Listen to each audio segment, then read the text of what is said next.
Motorola California mobile phone rear casing replacement. This guide requires minimal teardown and can be used to replace the plastic back case of the device. Remove the battery by sliding it down the rails to which it is connected. Find a flathead or Phillips head screwdriver.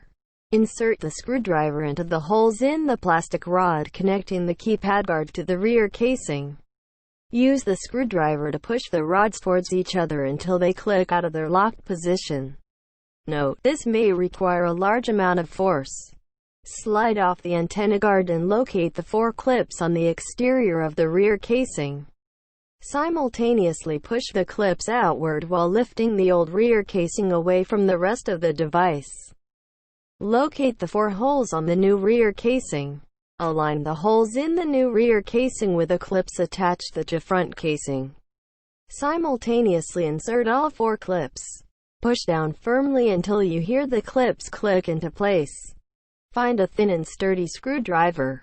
Insert the screwdriver into the holes in the plastic rod connecting the new keypad guard to the rear casing.